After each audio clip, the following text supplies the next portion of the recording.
What's up, everybody? It's your boy Tim here for another Wednesday live stream. Yeah, gotta get that YouTube enthusiasm.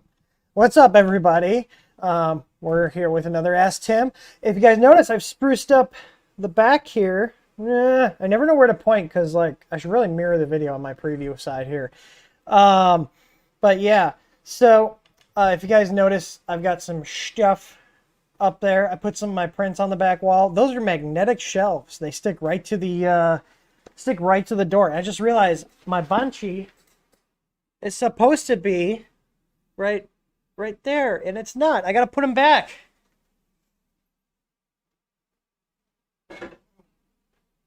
Oh. Let's say hi to everybody. Just a puppy update here. Remo's doing well. He's sleepy today. He has to take some medicine for his puppy worms. I guess apparently puppies are born with worms from the mother or something. So he has to get medicine. It makes him sleepy. So yeah. Should I put you back? Look how low his ears are. This is how you can tell on German Shepherds. Their battery level indicator is the ears. So if they're to the side like this, that means that their battery level is low and they need to be recharged. So, but if they're full up, that means their batteries are fully charged. So I'm going to let him recharge his batteries. Yeah? You want to go back to sleep? I think he wants to go back to sleep. Hi.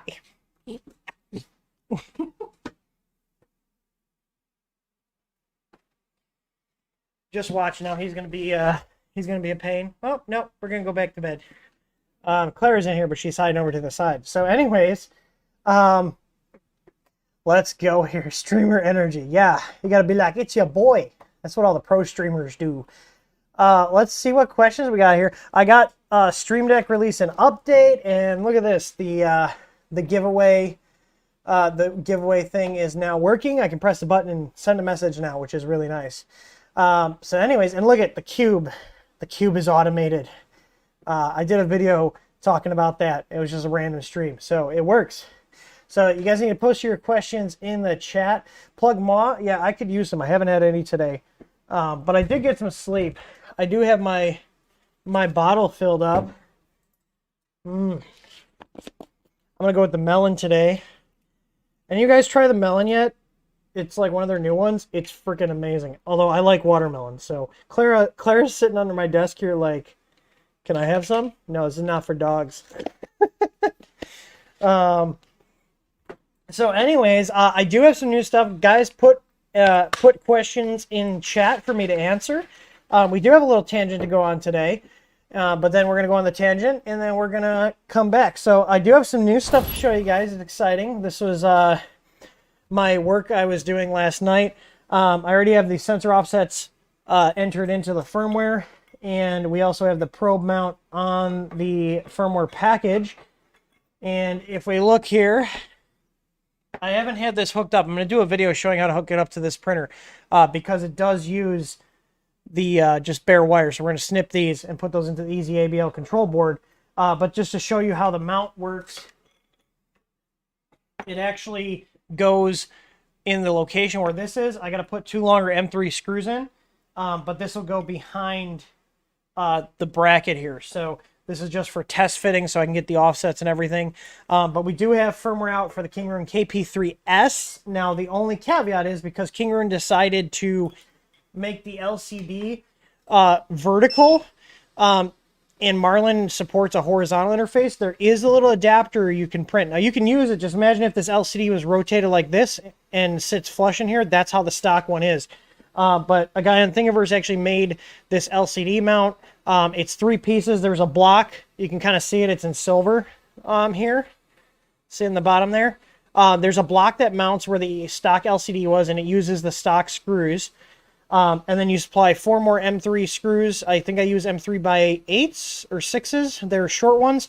And this LCD screws into this faceplate. And this is actually just press fit in here, but you can see it's actually hard to get out. So there's 3 parts. The block, the actual housing itself. You can see here, there's a housing, and then the faceplate.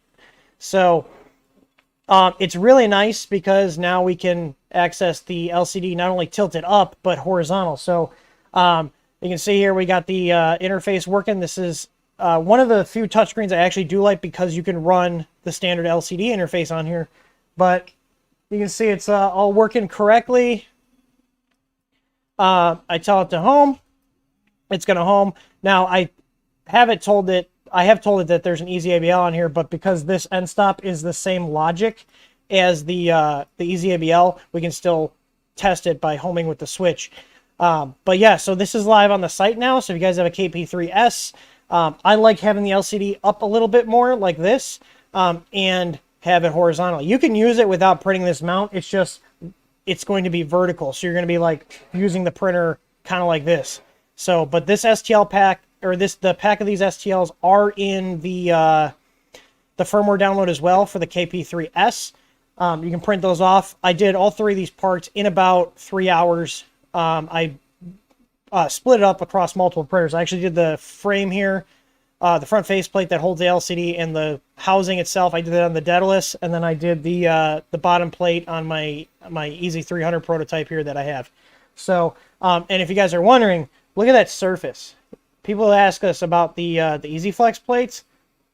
This is the textured plate. Look how nice that looks. I love using the textured plates for LCD faceplates because you get this nice surface finish on here. Like, look how nice that is. I love it.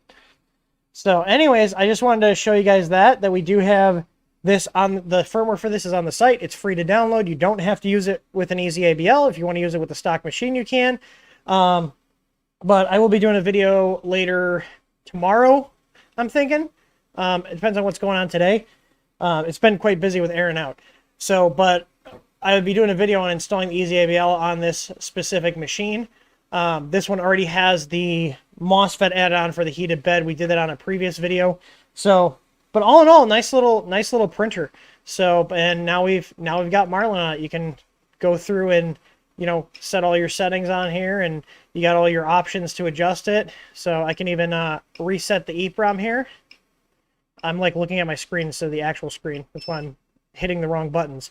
But you can see here the LCD, how it works is it emulates a 128/64. So like this is like your knob press, and this is like rotating the knob clockwise. This is like rotating it counterclockwise, and then this is to back out. You can also do baby stepping. So if you tap that twice, you get baby stepping. So you can actually do your baby stepping, and it's moving the Z right now. So you got all those features, and baby stepping is available whether you have an Easy ABL or not. So, but yeah, it's pretty slick. So yeah, like I said, you will need 4 M3 by, I think there were 6s. I don't think there were 8s. I think 8s were too long. I used 3 M3 by 6 screws here, 2 M3 by 8s to go through into the plate, and then 2 M3 nuts. So just a couple of screws, 6 screws, 2 nuts, and printed parts, and then you have your LCD rotated and at an easier to use angle too. So, and the guy that made this, there's a link to the Thingiverse file where I got this from as well on the firmware page. So this mount is actually on the firmware page. So anyways, there's our tangent for today. I'm going to turn this off because one thing I don't like about the KP3S is the fans are really loud, really loud. So hopefully now that I've talked for about 10 minutes, we have some questions here that I can go through and answer. So let me just move chat and make it jump. And the giveaway form is live, so you guys can enter that. We shipped out the printer from last month already. I think that went out yesterday. So Steve Young, if you're watching, you should be getting your Ender 3 Max any day now. What do you guys think? Would it be funny to make this month's printer an ANET A8, like an old school ANET A8? Because I can still buy those. Or should I get something more useful? We'll see. Let's jump into the questions here. Ram Design says, what do you feel is the best larger, oh man, you phrased this weird. It's throwing me off. What do you feel is the best larger bed printer would be? Print speed is not an issue and not worried about doing a few upgrades. It really depends on what is your idea of large? Because my idea of a large printer is like a CR10. Because the 300 by 300 size is fairly large. If you're talking about like a big printer, what comes to mind is like a CR10 S5. And I've built quite a few CR10 S5s for customers. I don't own them because I can't justify it. So, but the CR10 S5 is a decent machine. But yeah, I'm curious to see if what your idea of a large bed printer is. Is it 300 by 300? Is it 400 by 400? 500 by 500? Or even bigger than that? I'm gonna assume 500 by 500 would probably be suitable for your needs, and in that case, I probably would go with a CR10 S5. Except you're definitely going to have to upgrade it. The stock heated bed on the S5 is absolutely useless. The reason it's useless is because they literally bolt a 300 by 300 bed, so the CR10 bed. You can literally take that bed off of the bottom of the CR10 S5 and put it onto a CR10. It's the same bed. So you only have 300 by 300 of heating area on this giant plate. So the heated bed is basically useless. But there's a company called Kinovo, and I usually get them through tinymachines3d.com. I get their heating pad. I get a solid state relay. I get the... I had a circuit breaker onto it. There's actually a wiring diagram for AC beds on our help center. You have to do the Kinovo upgrade. If you want to actually fully use the bed with its heat, you have to do the Kinovo bed upgrade. And you have to be careful. Use some common sense. Ground the bed, ground the printer frame, because you now have AC power into it. And we use the solid state relays we sell in our shop. So if you just search SSR, just the 3 letters together, SSR, that's what we use for the Kinovo beds when we build out a printer. It's what we recommend people use because it's very simple. And what an SSR allows you to do, because what an SSR allows you to do is control the AC bed as if it were like your stock bed. Keenovo sells a heating pad for the S5 that has a standalone controller, meaning it's got a separate box that sits next to the printer that you set the temp. And the problem is it's just going to stay at that temp regardless if you're printing or not. So if you can get just the heating pad, which I've bought just the heating pad from Tiny Machines, you might have to contact them. I don't know if it's on their site directly, or maybe he just sells them to me because he knows me. I don't know, but I get just the heating pad and I use a solid state relay to control it. So that way the printer board itself has control over it just like it would a stock bed. That's my preferred method of doing an AC bed, is with a solid state relay. So, Random Design saying a 400 by 400 would work. Then the Sierra 10 S4 is also a good option. And I think they only sell the S models of those, because there was at one point, when I started out, there was a Sierra 10 S4, which did have dual Z, but it did not have the filament sensor because it had the 1284p board in it. But I think they're only selling the Sierra 10 S S4 and the Sierra 10 S S5 right now, which would come with the filament sensor and the 2560 processor. So, which is fine. It's a good board. They're older, but they work. They print. So, yeah. But the S4 is a good option. I know a lot of people like the Anycubic Chirons. I have a Chiron here. I haven't spent enough time with it, but I also know there's been a lot of electrical issues with the Chirons. So, if you want something that there's a lot of upgrades out there for, there's a lot of support, there's a lot of community mods, I would go with an S4 or an S5. Keenovo does make a heating pad for the S4 as well. The S4 bed does get up to 60°C depending on your ambient temperature, but anything past that, you're gonna need to put the Keenovo on it. So, you can't go wrong with Creality. Like, they're not perfect, but in terms of bang for the buck, aftermarket add-ons from us, from other companies, Creality is always a good bet. If you're talking about the cheaper Chinese machines. So, let's see. Andrew S. said, how do I add a you mean FISEC? I never know how to say their name. Or a BTT Mini 12864 to the artillery firmware. Artillery is a printer brand. Can you specify what printer you're talking about? But I do know in general the artillery printers, the Sidewinder X1 anyways, and the AL4, those came with the MKS Gen L board, so you should just be able to disconnect whatever LCD is already on there, plug in the mini one you're trying to use, and then change the display in the firmware. So, Sidewinder X1, we use the MKS 12864 minis for our LCD conversion kit. But again, you just change the LCD definition inside the firmware. So let me pull that up and I'll show you what I mean by that. Because when we moved to Unified 2, we simplified the configs in that the actual printer settings are now in the main configuration file. They're just at the bottom.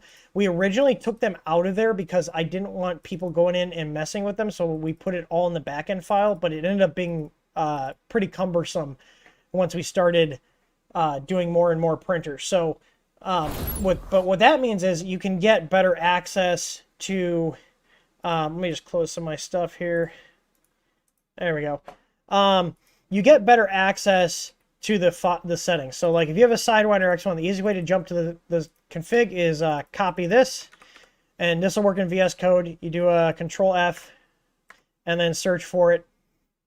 And if we scroll down here, you should see the LCD definition. So if you want to use our firmware and use a different screen, you would change this line right here for the Sidewinder X1 to whatever Marlin uses. Let me switch over here because there's a ton of LCDs that Marlin supports. So let me go into firmware Marlin, stock Marlin files. I always have the stock Marlin files that we used for the release we have. So if you need to go back and look up like a config value, the config value would be the one that that corresponds to this config file. So if we look here, there's a bunch of different panels. You see all these different LCD screens. So here's the LCD controller section. So let's say I want to change that. Here's the MKS Mini. This is what we use if you buy the Easy LCD kit. This is what we use. You can see here, I'm assuming you have like one of these FISEC ones. You can see there's a bunch of different versions of it. But let's say you have the, you know, this, whatever this type is. You just copy this, paste that over there, and then that will change the pinouts. And then you just connect it to the EXP1 and EXP2 headers. So you just would look up whatever LCD is referred to in Marlin here, and then just override the one that we have in here. So for the X1, if you're using Unified 2, that's right now as I'm making this stream, it's on line 446 of the configuration.h file for the Sidewinder X1 firmware, and you would want to change the MKS Mini 12864 line right there to whatever LCD you're using, and that should work. Maybe it'll throw some errors. I only test the firmware compiling with the options we have, just because there's so many different options in Marlin to actually change. So let's see here. Give me 1 second. Someone is pinging me. I apologize. There's going to be more interruptions on this stream just because Aaron's out, and I'm fielding questions for the guys, for the customers. So let me see here. Anyways.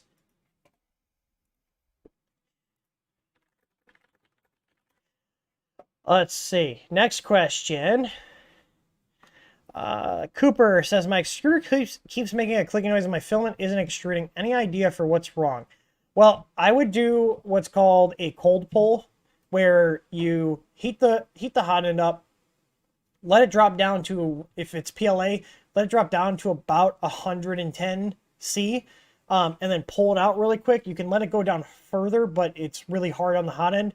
And then that'll try to extract any filament that's stuck in there. You could have filament that's just caked inside there, or it's just cooked and crystallized.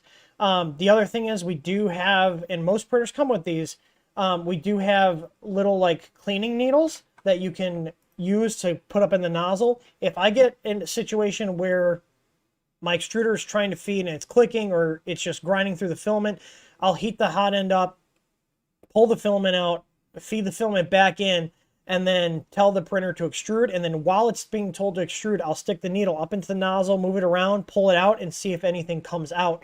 And I'll do that a couple times, because what might happen is when you first stick it up in there, it might dislodge part of it and it'll come out and you might see little black specks in the filament, but there could be more in there. So I'll do that a couple times until I don't see anything else but the filament coming out. And I'll usually use a different color. Usually use something brighter like a green or a yellow or red, something that's going to show those black specks coming out of the nozzle. Worst case scenario, if in a pinch, just swap the nozzle out. If you have spare nozzles on hand, which you guys all should, you should always keep spare nozzles on hand. Swap the nozzle out, and that could all be all that you need to do. Also, stay away from really cheap filament. I've had a lot of issues with cheap filament having particles and stuff in it. I don't think particles is the right word. That implies, in my opinion, small. But just having crap in the filament that clogs up the nozzle. So try to stick with higher quality filaments. We use Coax a lot here. We use Atomic a lot here. There's a lot of other brands out there that are good brands, but I've had a lot of issues with a lot of the low-cost filaments, which is why I stay away from them, because I was trying to save like $3 or $4 a roll, and it ends up costing me hours of time fixing the machine because it keeps clogging it out. So let's see here. Joe Downey, any word on an Ender 3 V2 board with stock display control board that supports dual Z motors? Your Ender 3 V2 will support stock board will support dual Z motors. You just got to bump the voltage reference up, and you can use a splitter. We have little dual, like Z motor splitters in our shop. It plugs in, it gives you 2 plugs, and you plug 2 motors into it. Gain hints. Any idea when you might get in the MKS S-Gen LV2 and 2209 drivers? I should have those in a couple weeks. I just got a tracking number from MKS, so should have those really soon. The question is, now here's the thing. We used to sell MKS boards, and we had very low failure rates on those. The question is, do we charge a little bit more and literally open up every single board and power it on and test it? Or do we just kind of, assume that they work? Because MKS has been pretty good in the past about sending out working boards. So, but it would obviously add cost to it, because then we have to have somebody open it, test it, like hook everything up to it, power it on, and then repackage it. We didn't pre-test the Gen Ls, and I think we had like maybe a 3 or 4% failure rate, and we would just swap them out. Big Tree Tech boards, if we ever sold those, I don't think we will, but those would definitely have to be powered out and tested. Let's see here. Where's the next question? Chat jumped on me again. Cooper's asking about nozzles. I would go with the brass. Steel's good if you want a cheap nozzle to print abrasives with, but there are drawbacks with steel. The drawbacks with steel are that it conducts heat a lot worse than brass. So what happens is you have to bump your print temp up to compensate for that poor thermal transfer. They are great if you're on a budget and you need to print abrasives. My preferred one is our Easy Flow nozzles, which are copper plated, and that's a great nozzle to put in your printer for, I just want to be able to print anything and not have to worry about my nozzle. They conduct heat better than brass. It's about 2 to 3 times more heat transfer, the thermal conductivity, than your brass nozzles, and they're also plated so they resist wear from abrasive filaments. I have those in almost every single one of my printers now. I feel like they do give a slightly cleaner print result because that plating on there also is like a non-stick type coating too, so filament doesn't like to stick to it. So any of those little wispies and stuff that would normally get coated onto your brass nozzle or your steel nozzle and then they drip down on your print eventually, those don't happen as often with the Easy Flow ones. I have them in a lot of my printers. I'm actually going to put an Easy Flow into the Daedalus here. That's just got a standard E3D V6 brass nozzle, but we do sell Easy Flows that fit the E3D hot ends as well. So we've got the 3 different sizes for those. We've got the MK8 style, which is what most Creality printers use. I say most because printers like the CR10S Pro and the CRX, I believe it's CRX, those all use different nozzles. The CR10S Pro definitely does not take MK8. They did some weird non-standard threading, but most of Creality's printers do use MK8 nozzles. We also sell the V6 style and the Volcano style. So, I think the medicine made the puppy not feel good. He just threw up a little bit. Samantha, if you're watching, can you come in here and get him? Maybe put him in his crate, although it's just... Yeah, just leave it. Oh, okay. Well, he's going to be a dog. So, yeah, anyways, there's nozzles. Let's see. Andrea says, I'm using your firmware for the mini kit you did, but I can't get the Five Stack to light up. It sometimes clicks, rest works, but not light on the screen. Sounds like either the light on that screen is bad, or you might have your cables flipped around. If you're getting display on it, your cables probably aren't flipped. I'd be more inclined to say that it's probably either a firmware setting. Maybe they have some weird setting to control the LEDs from the firmware. I haven't messed with those screens. I try to stick with the MKS for the mini ones. Their quality on those is really good.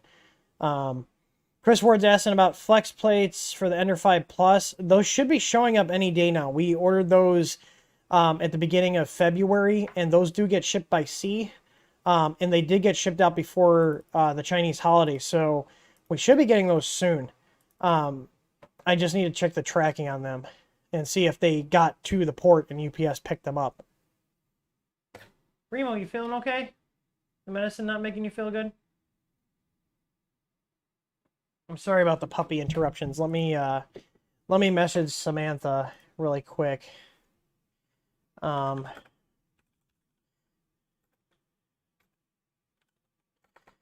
right. Anyways, let's see here. What's the next question? All right, chat jumped on me, so I'm recentering myself here to figure out where we're at. Someone says, please do not send out fire hazards. I'm assuming you meant when I said, should we send out an ANET A8? Nemo Griff is asking, hey Tim, my heater wire just broke and I put in an order for the 50-watt heater cell. I have an all-metal hot end. Is it okay to enable a high-temp heater in Unified Firmware 2? No.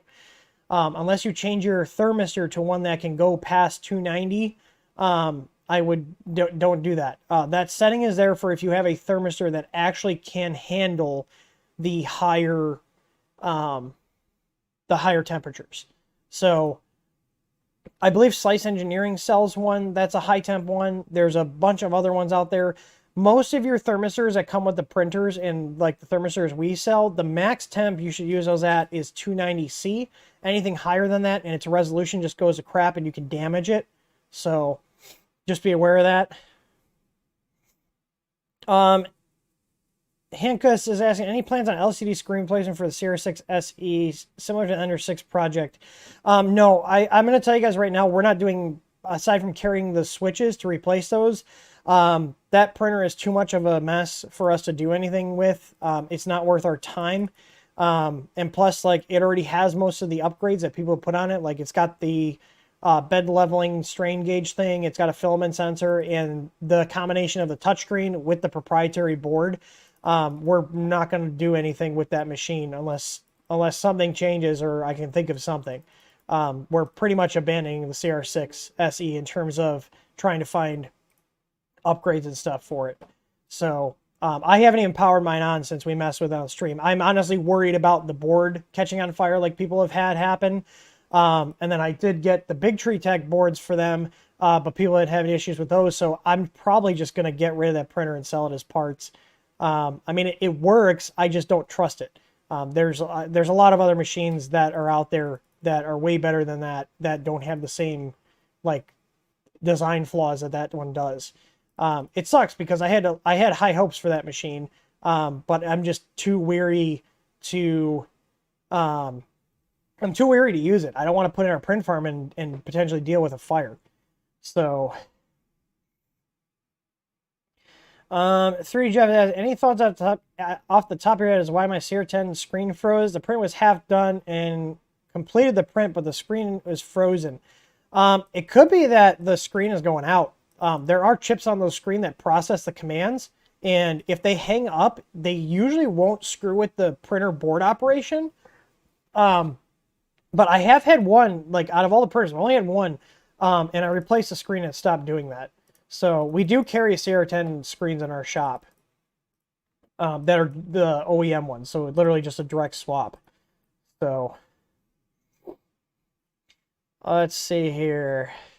Adam, he said, thanks for the mall referral. Stuff is awesome. Off monsters now. Yeah, I'm in the same boat, man. The stuff is, it's good and it saves me money too. And I don't have to store a bunch of energy drink cans. Oh, I love the watermelon one. Let's see. Jordan G is asking Mosquito versus Micro Swiss hot end for the Ender 5 Plus. That's like comparing a Ferrari to, I don't know, a Cadillac. They're both nice, but they're in completely different classes. Unless you have a specific need for the... drink some water, bud. There you go. Unless you have a specific need for the high temp ability of the Slice Engineering Mosquito. The Mosquito is a beautiful hot end. They're expensive, but they're a really nice hot end. They're made in the U.S. They're very well made. If you don't have the need for the high temp stuff, I would say save your money and go with the Micro Swiss. The Micro Swiss make a decent hot end. Mosquito makes a really good hot end, but you know, being completely honest with you, like, you know, same thing here. Like, I don't even have a reason to have a Mosquito, but if you do and you want to be printing, you know, really high temp, we're talking like 300 plus constantly, then yeah, I would definitely look at the Mosquito. But if you're going to be printing under 300C, which like I'd be willing to bet 90+% of 3D printer users, like the FDM users, I'm willing to bet 90+% of people are never printing over like 275 tops, 270 maybe. We top out around like 250 here, and that's for ABS. Some PETGs we've had to go a little bit higher, but in general, it just kind of doesn't really, it's not needed unless you're doing some really specialty filaments. And even then, you're going to have to build out an enclosure, usually heated. If you're printing that high of temperature, stuff like Ultim and Peak, not only do you need a high temp hot end, but you also need a heated build chamber. And we're talking like 100 degrees Celsius build temperature. So you're talking a very specialized setup. Like, you're not going to be using printed parts to mount the hot end. So But I mean, if you want to go and put a mosquito on it, go for it. They're good hot-ends. They'll still work for PLAs and stuff, you know, and PET Gs and ABSs. But you know, you're gonna kind of be throwing your money away. So get Coax to sponsor a stream. That'd be a good idea. I should reach out to them. I could just have them drop ship it. So let's see. Or maybe this month, instead of a printer, maybe we give away like a couple $100 worth of coax and I just order it from them. What do you guys think? Oh boy. Yeah, that I'm gonna have to cut this off because the puppy's not feeling well and he just threw up on my floor. So I have to cut this short and go take care of him because Samantha's not started back up. Let's see. I'm watching the preview here. I just wanted to pop in and see if this is still going. It looks like it is. Anyways, this stream got cut short today. Remo, our new puppy, was not feeling well, so I had to clean up the mess from him throwing up, and Samantha just took him to the vet. So hopefully it's just the deworming medicine that's making him feel bad. But she's staying with the vet right now, so I will try to make up another stream later tonight if I can. It depends on what's going on, but I have a lot of work to get done, and like I said, Samantha is taking Remo to the vet. So anyways, sorry about the stream getting cut off early, and I will see you guys on the next one. And as always, happy printing.